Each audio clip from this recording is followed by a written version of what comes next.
2021 உதயநிதி சொல்லி நம்ம சும்மாதாங்கம்மா இருந்தோம், சும்மாதான் இருந்தோம். இந்த உதயநிதி வெளியே வந்தாரு. என்னக்கா நல்ல தாலி கயிறு, கழுத்துல தங்க சங்கிலி, காதுல இதெல்லாம் இருக்குது, நகைக்கடன் தள்ளுபடி கொடுக்குறோம், போய் வைங்க போய் வைங்க. எத்தனை பேர்த்த வைக்க வச்சாருங்க? சும்மாதான் நாம இருந்தோம், நாம எதுவும் கேட்கல. எத்தனை பேர்த்த வைக்க வச்சாருங்க? 48 லட்சம் பேர் தமிழகத்துல. உதயநிதி சொல்றாரு முதலமைச்சர் பையன் ஏதோ தள்ளுபடி பண்ணிடுவார். 48 லட்சம் போய் வச்சாங்க. 13 லட்சம் பேர் தான் இன்னைக்கு வெளியே வந்திருக்கிறாங்க. இன்னைக்கு தேதியில 35 லட்சம் கடன் அப்படியே இருக்கு. சொன்னது யாருங்க? உதயநிதி ஸ்டாலின். அவருக்கு என்னங்க ஐயா, 11 மணிக்கு எந்திரிப்பாரு, 12 மணிக்கு வெளியே வருவாரு, யாரோ ஒருத்தர் மைக்க கொடுப்பான், ஒரு பேப்பரை கொடுப்பான், படிப்பாரு, மத்தியானம் போய் தூங்கிடுவாரு, காலையில 6 மணிக்கு வருவார். நீங்களும் நானும் முதல் தலைமுறை விவசாய குடும்பம். வெயில்ல, காட்டுல, மலையில, புழுதி காட்டுல நின்று ஒரு பைசாவும் நீங்கள் நானும் சம்பாதி. ராஜா வீட்டு கண்ணுக்குட்டிக்கெல்லாம் வாய்க்கு வந்தெல்லாம் பேசி போயிடுவாங்க. ஐயா இன்னைக்கு நான் ஒரு வார்த்தை பேசினாலும் கூட அடுத்த முறை என்னை பார்த்து நீங்க கேட்பீங்க. உதயநிதி ஸ்டாலின் என்னங்க 48 லட்சம் பேர் நகை கடன் வைத்து 13 லட்சம் பேர் தான் இன்னைக்கு வெளியே வந்திருக்கிறாங்க. 35 லட்சம் கடன் அப்படியே இருக்குதுங்க ஐயா. கருணாவூரில் இயங்கும் கோல்டன் வாட்ஸ் பீர் ஃபேக்டரி அதான் பாருங்க.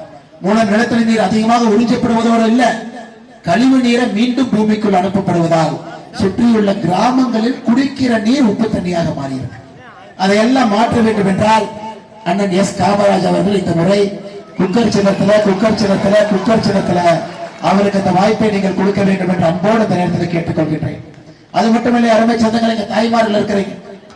இன்னைக்கு நீங்க பாருங்க, பாரத பிரதமர் மோடி ஐயா பாராளுமன்றத்தில் மகளிர் மசோதா, நீங்கள்லாம் உங்களுடைய குரல் பாராளுமன்றத்தில் ஒலிக்க வேண்டும் என்பதற்காக 131வது அரசியலமைப்பு திருச்சட்டத்தை கொண்டு வர்றார்.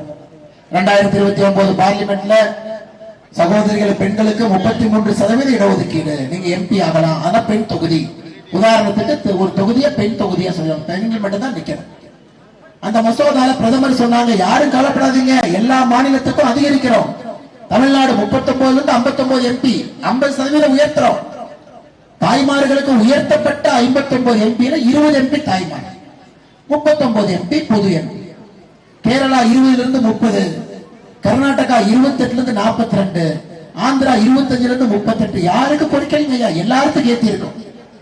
ஆனா திமுகவும் காங்கிரசும் வேண்டுமென்றே திட்டமிட்டு மசோதாவுக்கு எதிராக வாக்களித்து, அவங்களை பொறுத்தவரைக்கும் என்னங்க, கனிமொழி கருணாநிதி அவங்க நல்ல மேக்கப் போட்டுட்டு பார்லிமெண்ட்டுக்கு போகணும். ஏன்னா அவங்க குடும்பத்து பொண்ணு.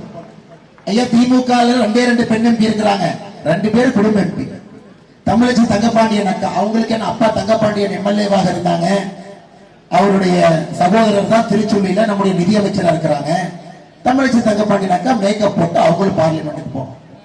ஆனா புழுதிக்காட்டுல இருக்கக்கூடிய நம்முடைய குழந்தைகள்லாம் வாய்ப்பே இல்லாம அதே புழுதிக்காட்டுல அப்படியே உட்கார்ந்து இருக்கணும் தலைமுறைக்கு.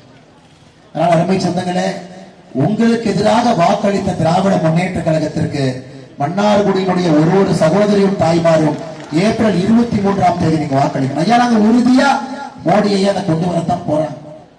ஐயா அவங்க எல்லாம் இன்டர்நேஷனல் பாலிடிக்ஸ் பாக்குற மோடி ஐயா உள்ளூர் அரசியல்வாதி 4 பேர். அவங்க நேத்து பாராளுமன்றத்திலே தோற்கடித்திருக்கலாம். மோடியே நேத்து என்ன கேட்டாரு, நாங்க கொண்டு வர்றோம், காங்கிரஸ் ஓட்டு போடுங்க, திமுக ஓட்டு போடுங்க, எல்லோரும் சேர்ந்து கொண்டு வந்ததா இருக்கட்டும். நீங்க இன்னைக்கு தோற்கடிச்சிட்டீங்க, உங்களை தாண்டி எப்படி கொண்டு வருவது என்று தெரியும், நாங்க கொண்டு வர்றோம், அது வேற. ஆனா இன்னைக்கு நீங்க ஏப்ரல் 23ஆம் தேதி நம்முடைய சகோதரிகளை தாய்மார்களை மன்னார்குடியில உங்களோட அன்போடு கேட்டுக்கொள்கின்றேன், மகளிர் மசோதாவுக்கு எதிராக வாக்களித்த திமுகவுக்கு எதிராக நீங்கள் வாக்களிக்க வேண்டும் என்ற நேரத்தில் கேட்டுக்கொள்கின்றேன்.